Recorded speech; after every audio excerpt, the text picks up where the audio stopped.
Hello and welcome to another edition of Off Grid with Horses. I'm Russell. And I'm Alex. Russell and I are going to share true life adventures of our lives with horses on our Colorado mountain ranch. We live way off grid at 9,300 feet above sea level, high in the Colorado Rockies. Where the air is thin. But the breathing is easy. And life is hard. But the living is good.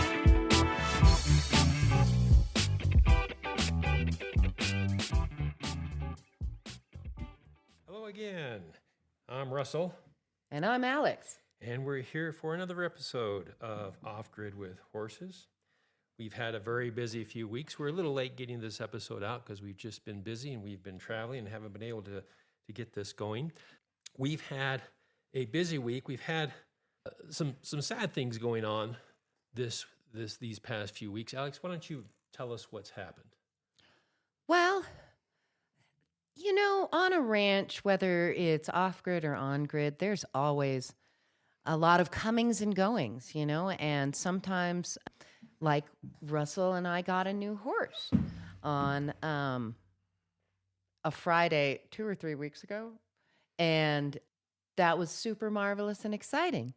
But about the same time, we had one of our wonderful rescues, Solomon, have to cross over the Rainbow Bridge. And if you don't know what that means that we had to let him go for the sake of his soul, really, you know.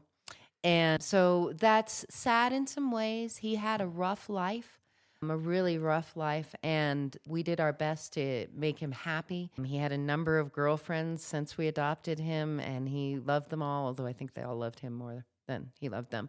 But he was a sweetheart, and we're sad to say that he isn't with us any longer, but we're happy to say that he's in greener pastures now.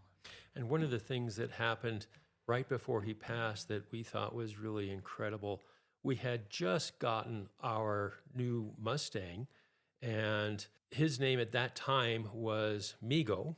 We thought, well, let's introduce Solomon to Migo, and this was the day before he passed. We brought Solomon over, and Migo was 4 years old, so he's like a 10-year-old child. He's just bouncing all over the place. He's just full of himself. When Solomon came over, Migo acted differently. He was calmer. He was very respectful. He was affectionate. He knew that something was going on. He knew that Solomon was on his last day. Because that was just very, very significant to us, we were looking at Migo and we said, you know, he's acting like a shaman. He's a Mustang. He's from the wild, like the Native Americans. And so we changed his name. And now we call him Shaman or Sham or Schnickelfritz or a number of other names from time to time. But I thought that was really, really interesting. The way that he knew that something was happening and he responded. And Alex is absolutely right. That's one of the sad things, really, when you have a ranch our size. If we had 200 horses, we wouldn't bond with all of them the same way. We would love them all, but it wouldn't be quite the same. When you have 9 horses, those 9 horses to us are like family. They're like our children. And we get very, very, very close to them. They each have different personalities, and we get very close to them. And then, unfortunately, they die, they pass. And when that happens, it's just devastating. And it's not just with us. We have friends that have ranches about the same size, and it's the same thing. We all go through it. It's just one of the things of having a ranch this size. Life has certain consequences. The departure from it is one that you don't get to avoid. That's true. Speaking of life, this episode is my birthday episode. Yesterday was my birthday. We had a great day yesterday. Alex and I went to town and had breakfast in town. And for us, going to town is a rather strong commitment. It takes an hour drive to get into town to where there's a decent restaurant. There's one in Lake George, which is okay. But we wanted to go to a regular restaurant and not a coffee shop that serves breakfast burritos. So we went to Woodland Park, which is about an hour drive, and we had breakfast, and then we walked around town and then came back, but it took pretty much the entire day. What else happened this week, Alex? We did some traveling. We sure did. Not as far as we go sometimes, but I work with a group called the Mustang Summit, and the Equus Film and Art Festival. I think I may have mentioned before that I'm an author. One of my new books has just come out this year. It's called Yoga on Horseback, Arenas and Beyond. And I am loving it, and it's getting a great reception. And so we went down to Grand Junction, which is about a 5-hour drive for us from our little tiny place on the pinpoint of the map all the way down to the big city of Grand Junction. You know, I don't know how big Grand Junction is in relation to like what number city. Like, is Denver the biggest city? Yeah, the Denver metro area is the biggest. I think now Colorado Springs is actually, as far as a city, it has more people in it because it sprawls out. But the metro area is the largest area. Okay, and Grand Junction's one of those. I think it's one of the biggest cities on the Western Slope, if not the biggest city on the Western Slope, except for the weekend that we went. And of course, this isn't actually what we went for. And actually, that reminds me of another funny story that happened while we were there. We walked into a restaurant. We had on our cowboy outfits because we were there with the Mustang Summit and the Equus Film and Art Festival. The person said, "Oh, are you here for the country festival?" And we said, "No, we're the real thing." I always like being able to say that. Not that country musicians can't be great horse people and wonderful people far by and large, but people who spend a lot of time around horses generally don't spend a lot of time around a lot of people like huge country music stars do. Yeah, people that spend a lot of time around horses don't have time to spend on anything else. So it takes an inordinate amount of time, much more than you would ever imagine. What happens at the Mustang Summit?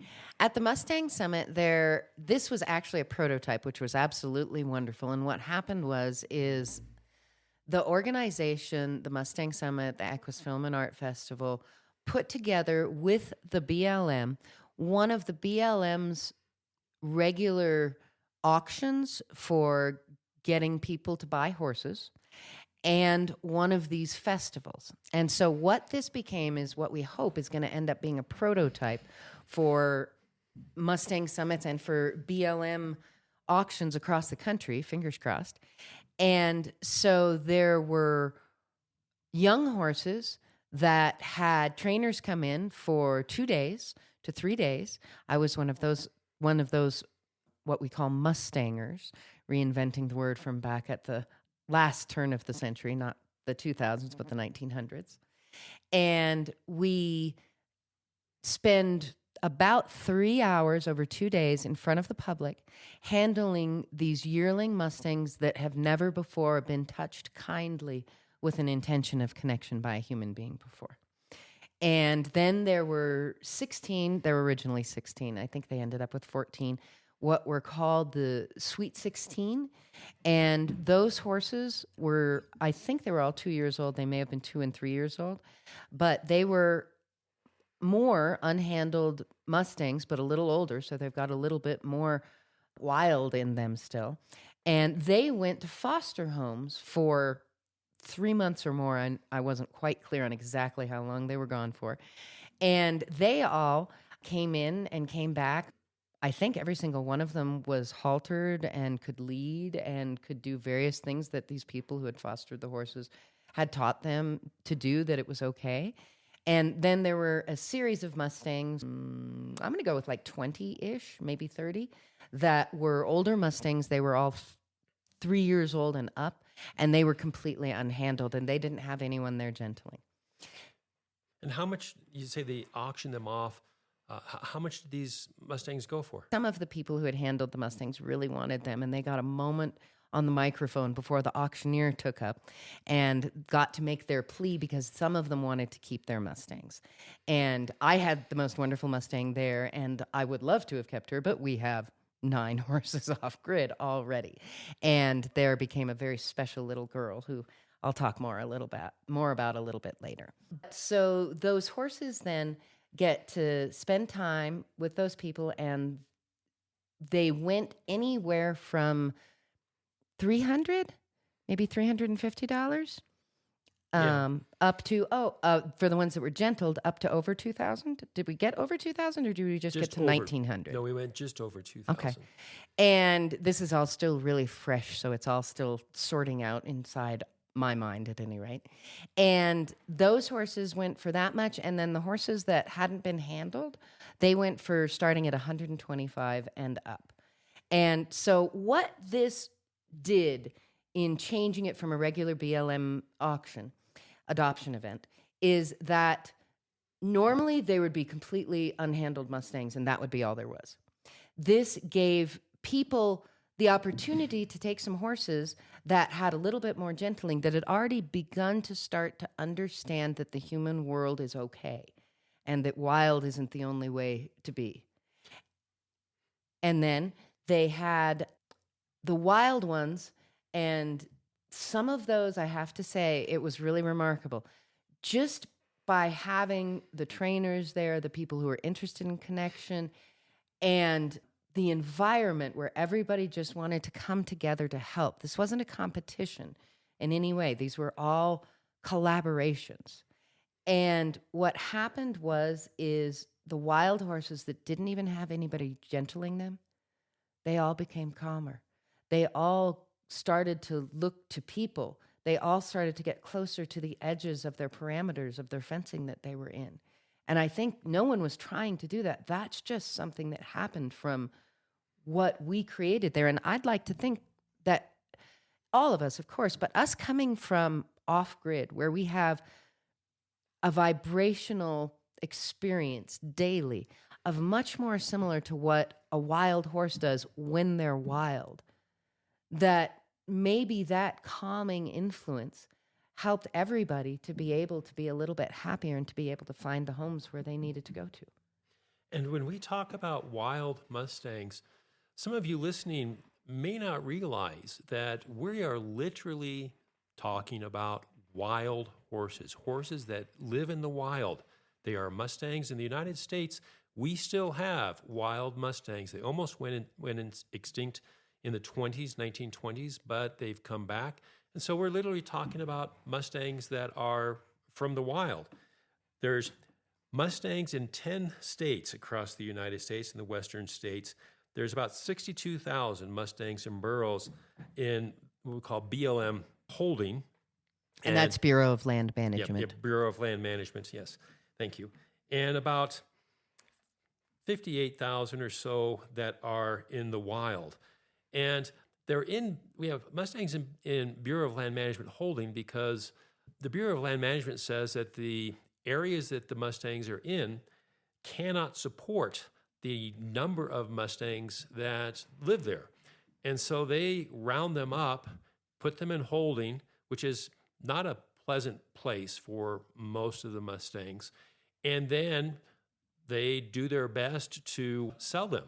And that's what we were participating in Grand Junction, trying to help the BLM so that they could be placed. And so when Alecz says a wild Mustang, like her Mustang, had never been kindly touched by a person before Alecz. They are truly, truly wild Mustangs. And when we say they've never been kindly touched, what we mean by that is the horses have been branded. They've had numbers tied around their throats. They've had their feet chopped off to some degree with intention of doing it in the proper manner, because they have gone from being completely in the wild where they could roam hundreds of acres and run over rocks and stuff that could trim their hooves down the way that nature intended. But when they go into small holding areas with nothing but soft ground, they can't take care of themselves their way that they could before they went into those areas when they were out in the wild. And so they've brought them in and then done all these things to them. And then before they actually go out to auction, they actually inoculate them all as well. So they've been stuffed into what is called a squeeze chute, which means they're run through a little narrow corridor that's only as wide as they are and no room for two horses in it. And they get run into this contraption that squeezes them, not painfully, ideally, but tightly, so that they can't move. It's supposed to be calming for them to be held all over. At least that's what some folks say. And like a weighted blanket, or what do they call it? A storm coat for dogs who are afraid of lightning and thunder. So that's the only touch that they have had, is to have hands coming through these slots in this metal machine to do things that may or may not be comfortable or uncomfortable. Sorry, go ahead. No, that's fine. And so after they go through all of this stuff, then they get trailered to a place like what we were doing in Grand Junction. Then a Mustang area is assigned to them. And so when Alex says she had a wild Mustang, her Mustang was a yearling, so it was about a year old. And she's the first person that had lovingly touched, groomed, loved this little horse. And they respond very, very quickly and amazingly to this. Alex, we're talking about Mustangs. Maybe the people listening would like to do a whole episode on Mustangs. If that's true, if you would like to hear more about Mustangs, because there's other stuff that we want to go through today, if you would like to hear more about Mustangs and how they are living in the wild, where they're living in the wild, what things are happening to try and control the herd size. Mustangs right now, they have very few predators. So the herd sizes get large. And that's why they get put into holding. And that's why we go out and work with BLM as much as we can to find good homes for them. Just an interesting statistic. Since 1971, 290,000 Mustangs have been adopted from the wild. So if you'd like to hear more, send us an email. Contact us at info@offgridwithhorses, all one word, offgridwithhorses.com. And we'll put together a show all on Mustangs, how they live, where they live, what they eat, how they survive, the different methods of keeping them safe and happy in the wild, as well as with private ownership. So send us an email if that's something that would be interesting to you. We have Mustangs here, right, Alex? We sure do. Why don't you talk about some of our horses? Okay, that sounds wonderful. Let's see. You have to pick who I start with. Start with Merlin. Okay. So Merlin I love Merlin. I got Merlin in B. We'll talk more about B in a little bit. But I got Merlin when he was about 18 years old, as he was actually my very first private rescue. He had a different name that was Icky. He had been, the people who had him, they just didn't know any better. And really that's so much the story of what happens is people they just don't know any better. And he was over 200 pounds underweight. He had what is called 2 false soles. And what that means is that as a horse lives, and just like our fingernails, their hooves keep growing, but their hooves are what support their entire body. And so when their hooves, when they would be in the wild, like I was speaking of before, their hooves would naturally break off and chip as they're running over rocks and the like. He was in a small 2-acre paddock. The goat that they had with him for company had died 2 years before. They thought that he was just fine out there in those 2 acres on sagebrush. And so they didn't feed him at all. And so his body learned how to survive on sagebrush. He, as I mentioned before, had 2 false soles. As the sole grows longer, like our fingernails, it gets more brittle. And a sole is maybe 1/4 to 1/2 inch thick, depending on the horse, give or take. And that's what the farrier, that's the person who comes and trims the horse's feet if you don't do it yourself. When he comes, he trims that off. When we got to meet Merlin, I went out there in 2005, got to meet him. His feet were incredibly long. When we got him and brought him home, my farrier said, I've never even seen a horse with hooves like this, that he's still in healthy condition on his feet and his limbs. And so he has been with me for a wonderful long time, and he has taught children, literally innumerable children, how to ride. He is a Navajo, and that's a very special kind of Mustang. It means that he was born and lived originally on one of the portions of the Navajo Nation. And the Navajo Nation, when I got him 20 years ago, I haven't checked on this recently, the Navajo Nation had the largest horse herd in the country of the Native Americans. And that was due to the amount of land that the Navajo Nation had horses running on. It was not all one contiguous place on the earth, but in the variety of different places where the herds are, they were the largest herd with the most horses of any of the Native American tribes in the United States.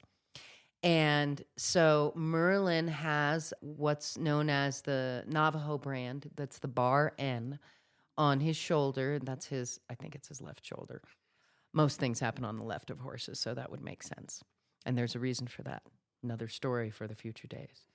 And so he had that brand on his shoulder. And then their tradition is, as they come in, they first come in off the range, and they'll brand them with their first owner's initials. So he has a brand that's an L, and that was his first owner's initials. Then he was sold at one point, or traded, and he has the brand directly underneath that, and this is on his left hip. UM, and those are the initials of the next person who bought him. He then left the nation and he was sold out to a little girl. I don't know who she was, but she had used him for barrel racing for years, and then she grew up and outgrew him and grew into boys, which is so commonly what always happens. And anyway, so that's Merlin, and he is now 39 years old, and he is a superstar, and we do everything that we can to keep him happy as much as we can, and he's the wildest of our wild horses, I would say.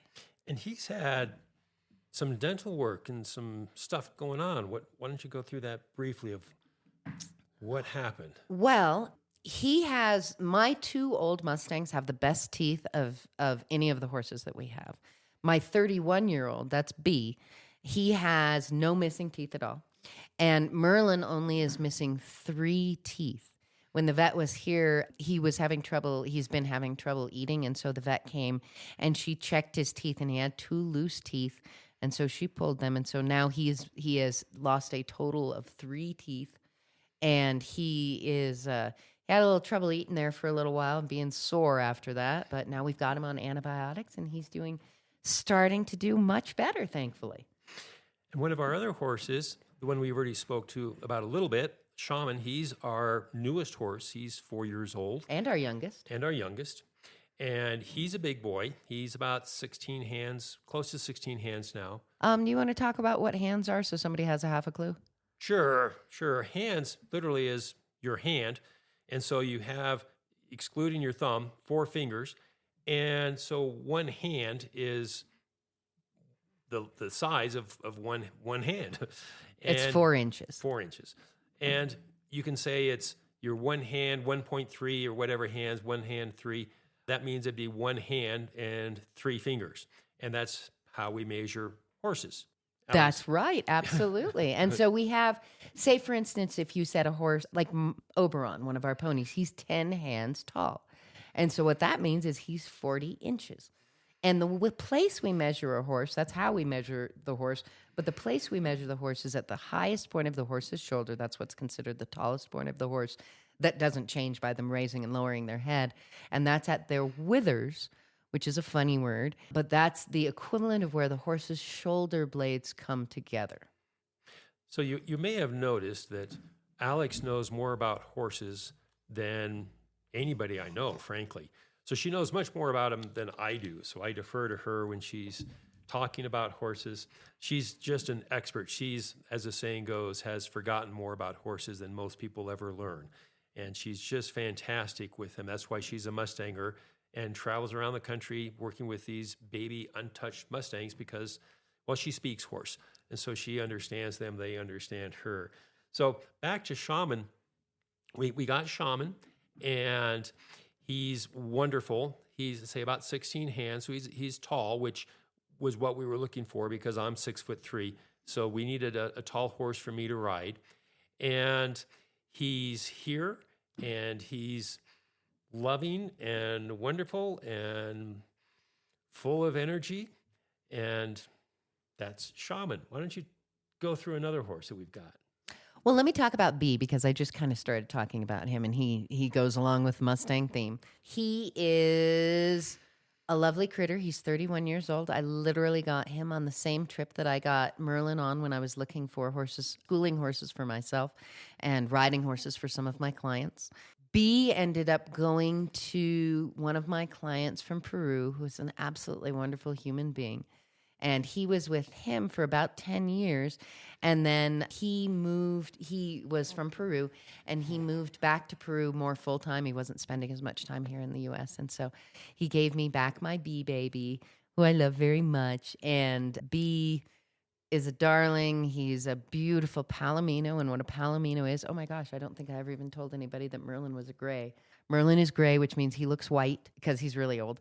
And B is a Palomino. He is just the most classic, beautiful. He looks like a Spanish bar, but I haven't had his DNA tested yet, so I can't say that officially. But he is just gorgeous. He has always been gorgeous. I've known him as long as I've known Merlin. He has taught dozens and dozens and dozens of people to ride, and that's B. He currently lives with Karma. So what color is B? You say he's a Palomino. What's that mean? That means he's yellow. Okay. All right. We'll go through one more. We're not going to have time to go through all of our horses today. I say we have 9 horses, but we'll save some for our next episode. I want to talk a little bit about Bear. Now, Bear, we used to call him Teddy, and it just didn't fit because he's gigantic. He's a mule. He's what we call a mammoth mule. He is probably 17 hands. 16, yeah, it's between 16 and 17 hands. So to put that, he's 17.3, maybe 17.3. 18. Oh, Yeah, he's huge. I'm sorry. So he's huge. Yeah, he is huge. He's the tallest equid that we have on the ranch. Yes. Because a mule is not really a horse. What is a mule, Alex? A mule is what's known as a hybrid. They're a cross between a horse and a donkey. And I believe, if I remember this correctly, a mule is a mama horse, daddy donkey, and a hiney is a mama donkey, daddy horse. Okay. So now we call him, we called him Teddy, then we call him Teddy Bear, and then we just started calling him Bear because he's huge, and from time to time, we call him Barbarian. And when we call him Barbarian, I know this may sound crazy to people that have not been around horses, he just lights up. He just loves being called Barbarian, and he runs around and he throws his head around and he just gets excited. He lives with Shaman, they're roommates, and kind of like brothers, not real blood brothers, but that's kind of how they act. And they run around and they play. Bear is someday going to be trained to be rideable. Right now, he's not really rideable. We can lead him around on a halter and a rope, and he's different though because he's a mule. And with Bear, when we ask him to do something, he will sit there and he'll think about it for 5 seconds or a minute, and he literally thinking about whether or not he wants to do that or not. And usually he'll do it, but it's not like a horse that you just kind of lead him around and they just go with you. With Bear, he has to contemplate it. He has to think about it. He has to make sure it's safe, make sure that's what he wants to do, and then he'll do it. But he's a sweetheart. He is very affectionate. He's huge, so you have to be careful with him. He tries to hug you. He will lift his hoof up and literally try to wrap it around you and hug you. So you have to be careful. He doesn't realize how strong he is, but he's a sweetheart. So I want to discuss a little bit, while we still have some time, a little bit about some of things that have happened with Alex this past week. And so now it is time for what we call Adventures with Alex. We're ready to go. So Alex, Peanut Gallery is a little rowdy. Why don't you tell us your adventure? Oh, that has to be the auction, right? Yes. All right. So we're in Grand Junction, and the Mustang Summit, we've been working with this 3 years now. It's been in existence. We've been functioning with it for 3 years now, I think. And we've never had the babies have a live auction before. We've always had silent auctions. And it was very nice and quiet and peaceful and happy. And all the babies went to nice, good, quiet homes. We did a live auction this time. And fortunately, they started with the Sweet 16 because I had a little while to watch and see what was happening, because I haven't been at a live auction since I climbed up on the back of a bareback horse and was dancing around and fell off in Denver some years ago. Anyway, so the auction came to us, and my horse was doing best, so I volunteered to go out and go be the first one auctioned off. Now, I mentioned a little earlier that we had a lovely little girl. Well, this little girl did not have this horse yet. This is the auction that we were hoping going to get the little girl to become the owner of this horse. However, I was so fortunate this time. I'm so filled with gratitude for it. I got the most wonderful little horse at this place, and there were like 50 horses there. And the people, she came from Little Book Cliffs. That's a HMA, and that means a horse management area. That's with the BLM. That's Bureau of Land Management. We got a lot of acronyms going on. And she was there, and she was wonderful. And so we were bringing the horses into this little round area that was off of the little pens that we had made of them. And she had been doing beautifully. And so we went to go into this pen, and she starts to go in, and she's all relaxed. And then she realizes that there are 200 people around the outside of this little tiny pen. And she's like, whoa, really? Okay, all right. And so we brought her in, and I got a few moments to be able to talk about this little girl. And her name is Shay. And so I spoke about her, and of course she was right there. And she's a very unique little girl. I say little girl, she's short, but she's not really that young. And she had just lost her therapy horse at the beginning of this year. And so we needed to get her a new therapy horse. And when she first walked up to this little horse, the Little Book Cliffs people had named her Saffron. I didn't quite get that word out, I don't think, before. And she walked up to her, and Saffron walked up to Shay, and Shay reached her hand out, and she just started scratching her. And that little horse started making these wonderful faces, and you only know what I'm talking about if you know horses, and trying to describe them would be ridiculous. So she started making this face, and I'd scratched her all the places that Shay had scratched her already, and she didn't do that. And so I'm like, oh, this could be it. And so fast forward back to the auction. So we're at the auction, and they give me the microphone. I have like 90 seconds to talk about this little horse. And so I thanked everybody for being there, and I probably thanked the horse for being there. And I said, I've been so fortunate. This is the best little horse I've ever had for these events. She is amazing. She is phenomenal. She is unreal. But we do have a little girl here who really seems to have connected with her. And I'd really like to see this family be able to bring this horse into their home. Not literally, but, their relationship. And so then I handed the mic back, and the bidding began. And I started doing my thing. So I took a hula hoop, and I put the hula hoop on the baby horse's butt with it resting on her back legs. And then I took a string of jingle bells, the ones that you actually use for sleighs that belong to my friend Joanne, and I placed those over her butt. And then I took the bareback pad that I had already put on her, and I put that on her back. And the auction was going up really, really, really fast. And I'm like, no, wait. Hey, y'all, wait, seriously, I know this is amazing, and I know she's fantastic. I know y'all want her, but Shay needs to take this little horse home. So just calm down a little bit. Calm down. Then I went over, and and this is the big thing if you know horses, I had a parasol, and that's like a little umbrella, but just for sun. And it was from my friend's graduation from the month before. And so she'd already seen the parasol. We'd played with that. And so I opened the parasol, and I'm spinning it around and over her head and over her butt and the auction starts going really fast back up again. And I step out in front, and I'm like, stop! You guys can't stop bidding. You can't buy this horse. This little girl has to take it home. And anyway, so there were some other people that were out in the audience who were privy to our information, and they were over there, and as I understand, they cornered some of the people who were bidding against Shay's mom and said, you can't have this horse. And they said, well, I want this horse. And they said, well, this little girl needs that horse, so you can't have it. So stop bidding. And so anyway, the bidding stopped at $850, which is amazing for a basically untouched, met people in a nice way 3 days before baby. And that little girl and that little horse went home together that evening, and it was amazing. And there were actually a whole bunch of other little details, like they barely made it in and they didn't have their stuff filled out, so we had to sit there over the phone and do it beforehand.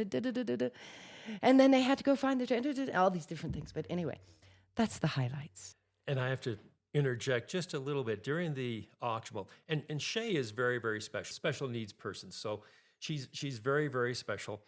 And the auction's going, and her mother said that she had $1,000 and she didn't have any more money than that. And so we were getting nervous when it was getting to $800 on whether or not this is going to work out.